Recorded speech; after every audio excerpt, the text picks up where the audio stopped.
Je m'appelle Élise. Élise Fautaine. J'ai 45 ans et, de l'extérieur, ma vie ressemble à une carte postale paisible. Une maison en pierre claire au bord d'un petit village du Val-de-Loire, des volets vert amande, un jardin entretenu par un mari exemplaire, un chat qui dort toujours sur la même chaise. Un mari, Laurent, discret, fiable, aimable. Trop aimable, peut-être. Nous sommes mariés depuis 18 ans. Et depuis quelque temps, nos gestes, nos regards, même nos silences semblent chronométrés, comme des pièces parfaitement huilées d'une horloge qui tourne toute seule.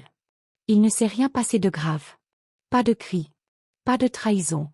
Juste une absence. De contact. D'attention. D'âme.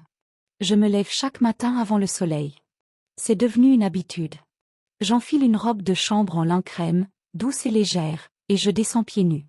La fraîcheur des tomates sous mes pas me réveille mieux qu'un café. J'ouvre la fenêtre de la cuisine, écoute le vent dans les arbres, puis mets en route la cafetière. Le bruit du percolateur, l'odeur corsée, c'est ma façon à moi de me rappeler que je suis encore vivante. Laurent, lui, dort toujours.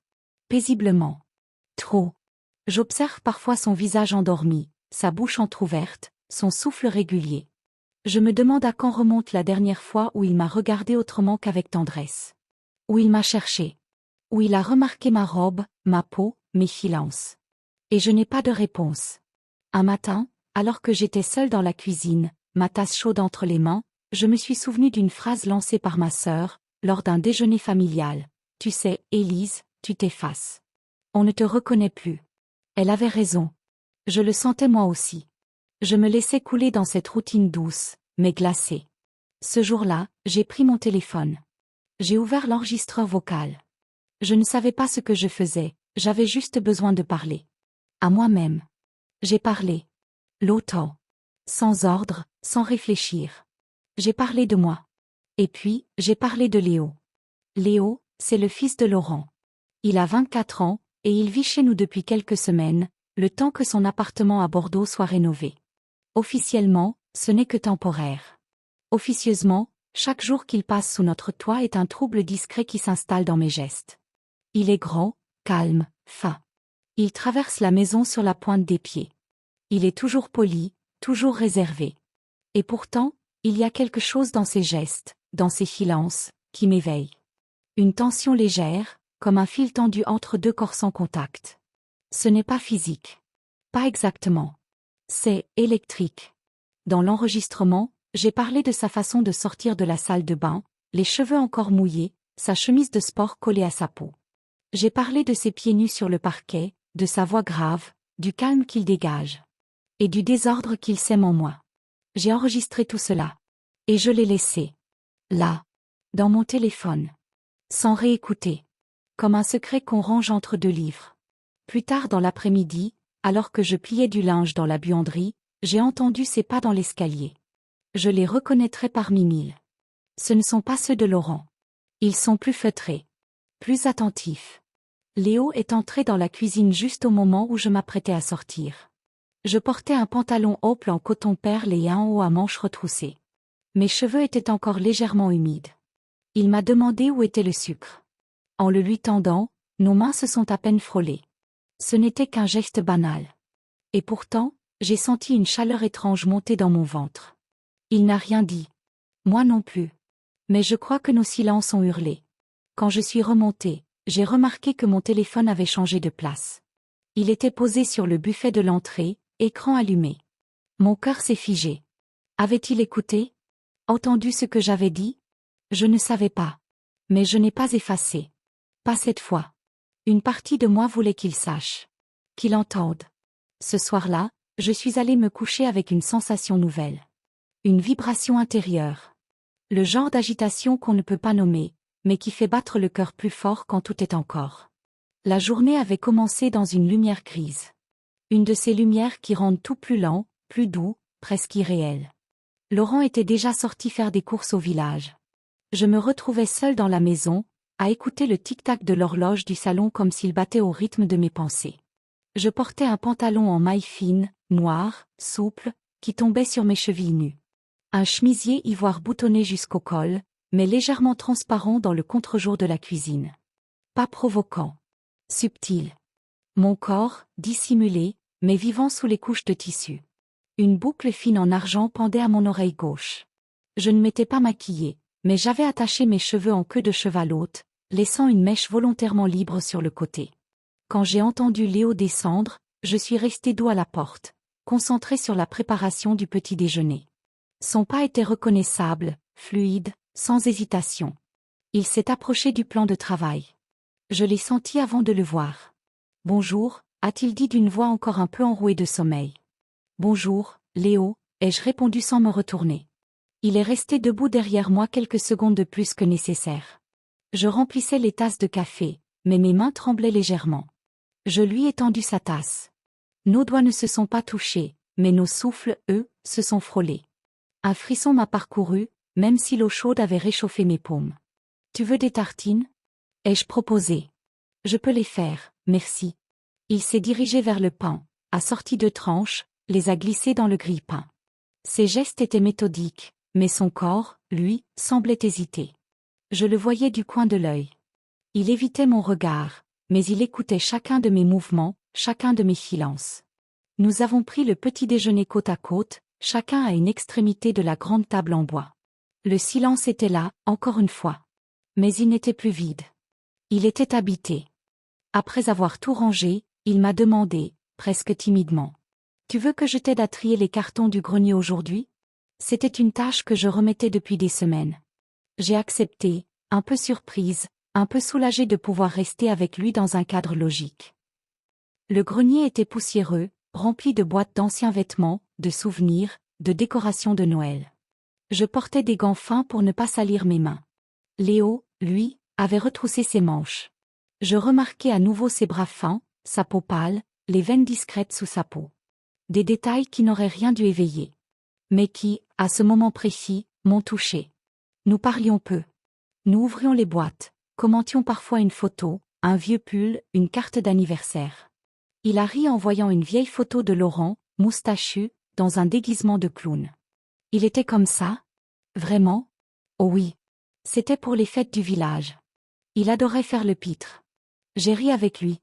Un rire franc, que je n'avais pas vu depuis longtemps.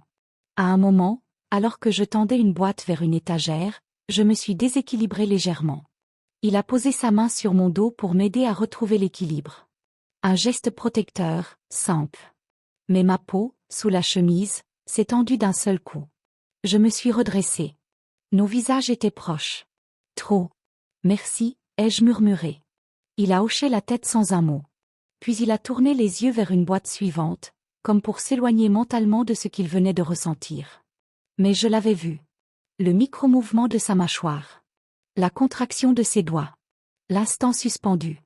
L'après-midi, Laurent est rentré. Il a trouvé que nous avions bien travaillé, a félicité Léo. Il m'a embrassé sur la joue, distraitement, puis s'est installé dans le salon pour regarder un documentaire.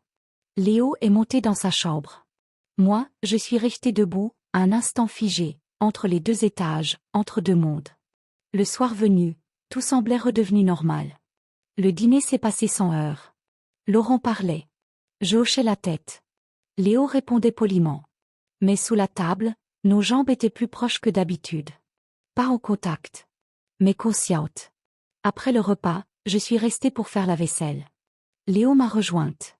Je vais essuyer, si tu veux. Merci. Nous avons travaillé en silence, côte à côte, dans la lumière douce de la cuisine. Nos épaules se frôlaient parfois. Rien d'intentionnel. Juste les gestes.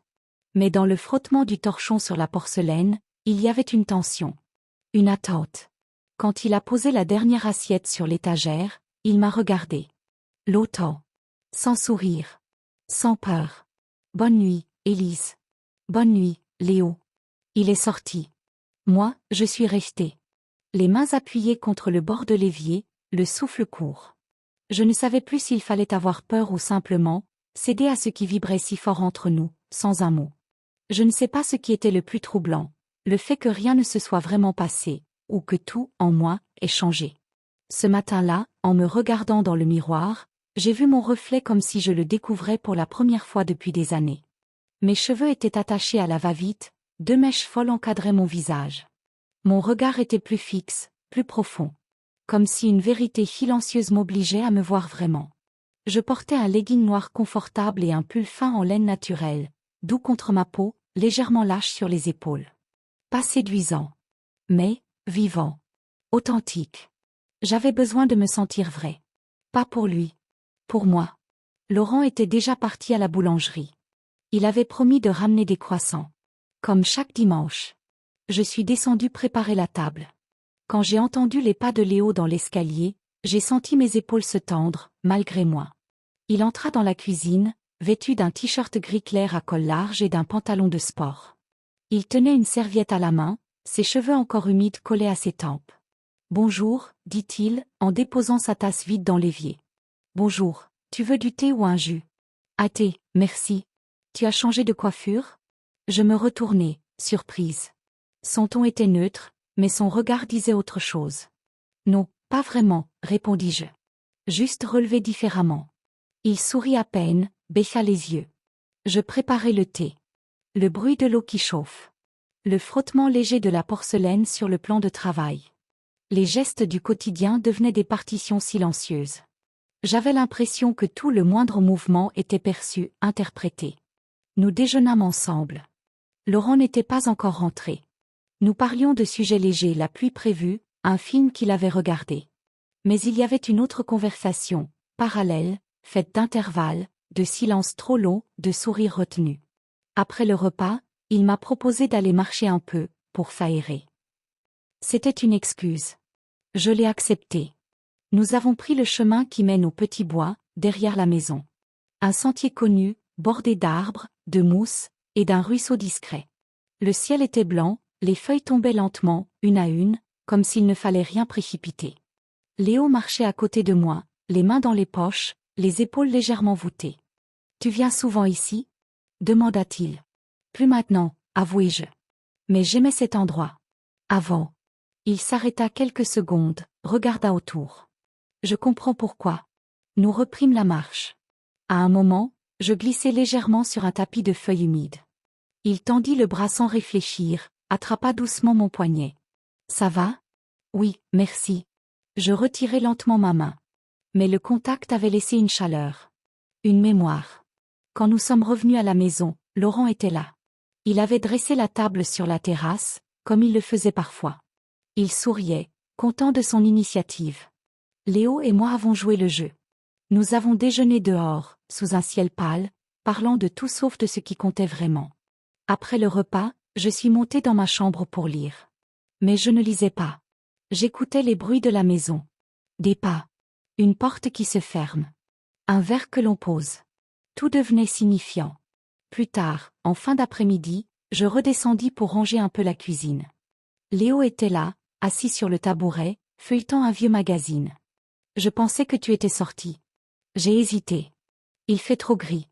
Je m'approchai pour remettre les torchons en place dans le tiroir. En me penchant, je sentis sa présence derrière moi. Pas envahissante. Présente. Éveillée. Tu veux un café ? Oui, volontiers. Je le préparai. Quand je lui tendis la tasse, ses doigts frôlèrent à peine les miens. Juste un effleurement. Mais j'eus l'impression que l'air autour de nous s'épaississait. Nous restâmes là, à boire en silence, chacun plongé dans sa tasse. Mais les gestes disaient autre chose. La manière dont il tournait la cuillère, lente, comme s'il cherchait à ralentir le temps. La façon dont je jouais avec la manche de mon pull, nerveuse. À un moment, nos regards se croisèrent. Longuement. Aucun mot. Aucune explication. Juste cette évidence silencieuse que nous étions déjà de l'autre côté d'une ligne invisible. Quand il se leva pour partir dans sa chambre, il s'arrêta sur le seuil de la cuisine. « Tu veux que je ferme la porte ?» demanda-t-il doucement. « Non, laisse-la ouverte. » Et il partit. Sans un mot de plus.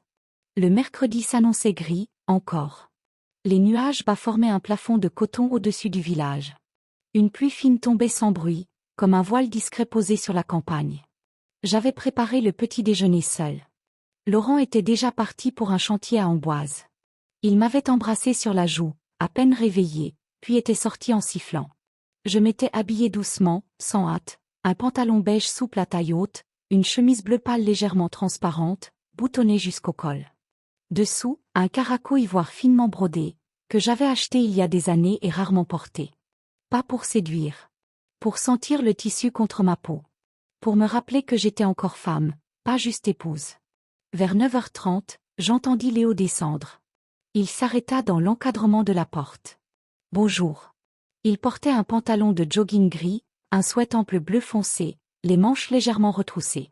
Ses cheveux encore humides collaient par mèches à sa tempe. Il me regarda avec ce mélange de retenue et de calme qui, depuis quelque temps, m'était devenu familier. « Tu veux un café ?» lui demandai-je. Il hocha la tête. Je lui servis une tasse, la posai sur la table. Nous ne nous frôlâmes même pas. Et pourtant, la chaleur de sa proximité vibrait à quelques centimètres de mes gestes. Il s'assit face à moi, les mains autour de la tasse. Nos regards se croisèrent brièvement. « Tu travailles aujourd'hui ?» me demanda-t-il. J'ai du tri à faire dans le bureau, et je dois répondre à quelques mails. Rien d'urgent. Il acquiesça. Moi, je sentais que les mots n'étaient qu'un décor. Le vrai dialogue avait lieu ailleurs. Vers la fin de la matinée, je me rendis dans le bureau, une pièce peu utilisée, avec vue sur le jardin.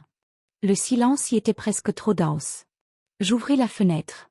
L'air frais me caressa les joues. Un peu plus tard, Léo entra, sans bruit. « Tu veux que je t'aide à trier ces vieux papiers ?» Je faillis refuser. Mais je le laissai faire.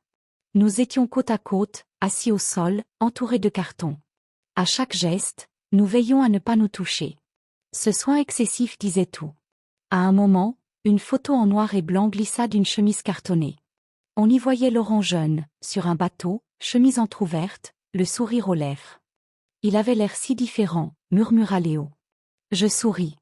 Je repensais à cette époque où moi aussi j'étais différente. Nous reprîmes le tri.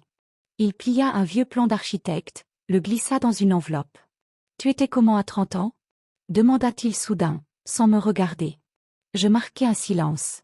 Je ne savais pas comment répondre à cela. « Différente », répondis-je simplement. « Peut-être plus sûre de moi. Peut-être moins lucide. » Il sourit doucement. Puis replongea dans les papiers. À l'heure du déjeuner, nous préparâmes des tartines simples, du fromage, des radis frais. Nous mangeâmes à la cuisine, assis l'un en face de l'autre. Dehors, la pluie avait cessé. Un rayon discret perçait entre les nuages. Il baignait la pièce d'une lumière douce et mouvante. Après le repas, je mis de l'eau à chauffer pour une infusion. Léo resta dans la cuisine, s'appuyant contre le plan de travail. Il tenait un verre d'eau, observant mes gestes. Je renversai un peu d'eau en versant. Il s'approcha, attrapa une serviette pour essuyer le bord. « Laisse, je vais le faire. » Mais il avait déjà tendu la main. Nos doigts se croisèrent. Juste un instant. Je reculai très légèrement. Il s'immobilisa. Le silence nous enveloppa. Pas de paroles. Pas d'excuses. Juste cette sensation étrange qu'une frontière invisible venait d'être frôlée. Je pris ma tasse, allai jusqu'à la fenêtre. Il resta derrière moi. Je sentais sa présence. Elle me brûlait doucement, comme une lumière qu'on ne regarde pas en face. Le reste de l'après-midi s'étira dans une lenteur étrange. Lui monta dans sa chambre. Moi, je repris la lecture d'un roman que je ne lisais que des yeux. À l'approche du soir, le ciel redevint blanc. Laurent envoya un message. Il rentrerait tard, réunion imprévue. Je préparai un dîner léger, soupe de courgettes, pain aux noix, compote maison. Léo descendit juste à temps. Nous mangeâmes comme deux colocataires silencieux.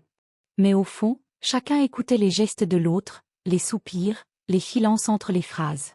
Avant de monter, je rangeai lentement la cuisine. Il était encore là. Quand je me retournai, il me regardait.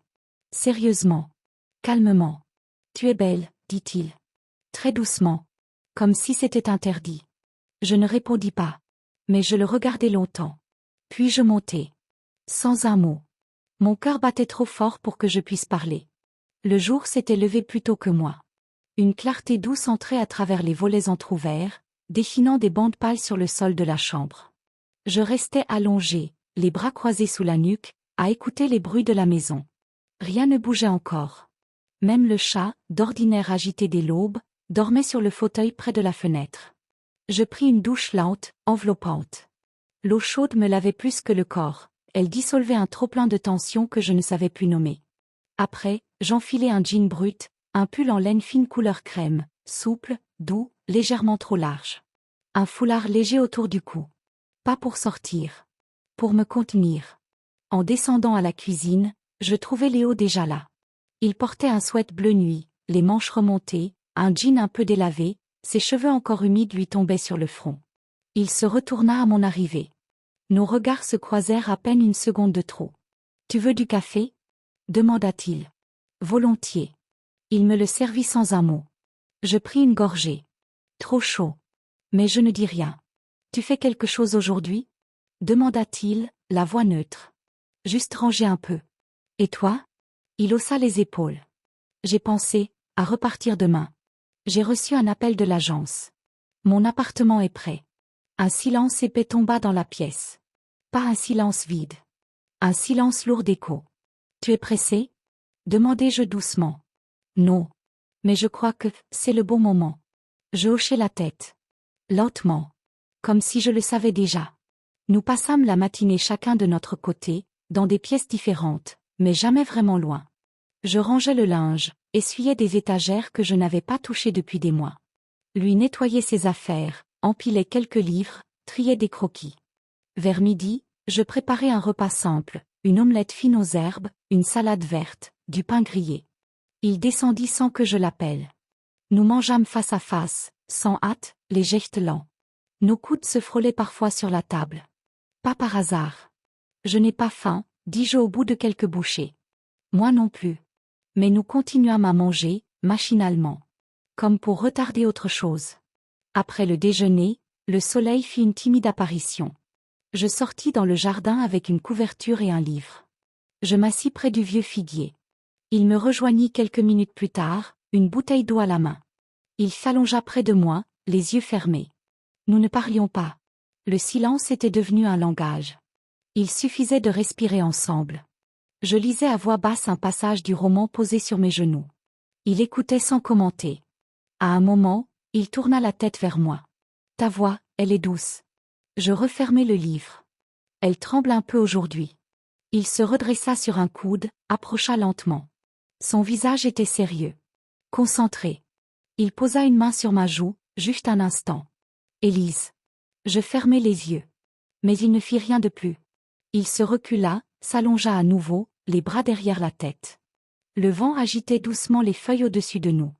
Nous restâmes là longtemps. Quand le ciel commença à se couvrir, nous rentrâmes. Il monta terminer sa valise. Moi, je remis de l'ordre dans la cuisine, nettoyai les tasses, rangeai la théière. Le soir tomba vite. Laurent avait encore un rendez-vous à Tours. Il ne rentrerait qu'après 21h. Nous dînâmes donc seuls. Un dîner léger, presque silencieux, mais pas gêné. Un dîner d'adieu sans mots. Avant de monter, Léo s'arrêta dans l'entrée. « Je pars tôt demain. Vers 7h. Je me lèverai, répondis-je, presque sans réfléchir. Il me regarda. Et sourit. Merci, pour tout. Bonne nuit, Léo. Il se pencha. Pas pour m'embrasser. Juste, pour poser son front contre le mien. Un souffle. Un frôlement. Et puis il monta. Je restai seule, au bas de l'escalier. Le cœur battant.